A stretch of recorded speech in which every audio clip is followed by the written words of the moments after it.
Alright, this is my mom, my friend Quinn, and my brother Gavin. They will be my guests for my visual aid speech. Alright, what do these two men, Albert Einstein and Isaac Newton, have in common? Well, first of all, they are both well-known historical figures and scientists, but also they are both believed by psychiatrists to have some form of autism. 1 in 59 children born in the US today are born with autism. That's more than a lot of people think, and autism is more common than a lot of people think. Likewise, I think a lot of people are uninformed about what autism is. Therefore, I believe it is my duty to inform the general public about what autism is. Now, you might be wondering why you should trust me or trust my information. Well, you should trust me because I know about autism firsthand. I have a little brother who has autism, and I've lived with him for many years of my life, and I spend a lot of time around him. Also, I've done a good amount of research on the topic throughout the years and recently for this speech.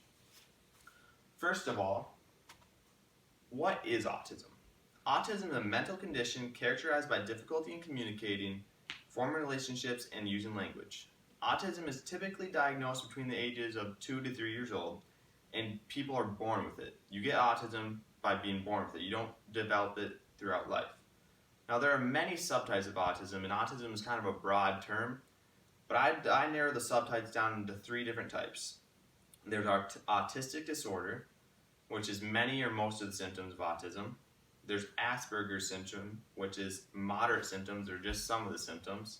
Then there's pervasive developmental disorder, or PDD, which is mild symptoms. They just have a few and they can function like a normal human being. Next, let's get into the symptoms of autism. If I asked you to go through this crowd and pick out each person that is autistic, you might have trouble doing that, and that's because the symptoms of autism are not usually visible. You can't tell that somebody's autistic just by looking at them. Now, there are many, many symptoms of autism, and I narrowed them down and just picked some that I could tell you. And I narrowed them down into social symptoms and behavioral symptoms. Some of the social symptoms are speech. 1/3 of autistic people are nonverbal, and most of them have trouble talking or can't talk at all. They also misunderstand gestures or expressions. They use odd tones, gestures, and expressions, and they don't understand non-literal meanings. So if you tell them to break a leg, they may think that you actually want them to go break their leg or want to hurt them. Also, they have a hard time expressing emotions, so they don't really know how to communicate if they're feeling sad or something. And they don't understand like the bubble, personal space. They don't really feel the normal bubble that most people feel. And a major social symptom is they get overwhelmed in social situations.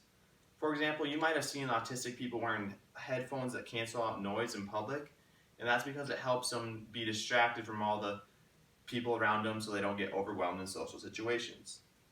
Now let's get into behavioral symptoms. These symptoms are repetitive body movements such as rocking all the time or clapping all the time, which my brother does. He doesn't rock, he claps and jumps up and down when he's excited or thinks something's really funny. Also, repetitive actions with objects such as constantly shaking or clicking or switching an object can be a symptom. And then extreme interest in specific topics. For example, my little brother is extremely interested in Legos. He could play with Legos all day, and that's all he wants as a gift for Christmas or his birthday. Then they like rituals. Autistic people don't like change very much. They have a routine and like to stick to it, and change can be overwhelming for them. Now, it is important to note that these symptoms are not uniform to all autistic people. The person could have some of these symptoms, all of them, or none of the symptoms I listed. Now let's get into the treatments of autism. First of all, can autism be treated? Yes, it can. But can autism be cured? No, there's no cure for autism. So how can autism be treated? First, autism can be treated through therapies, such as family therapy, which helps the family better work with the autistic person. Applied behavior analysis, which helps the autistic person with their social skills. Behavior therapy, which can help change harmful behaviors or get rid of harmful behaviors for the autistic person. Then speech therapy, which is obviously speech, helping them talk better or learn to talk in general.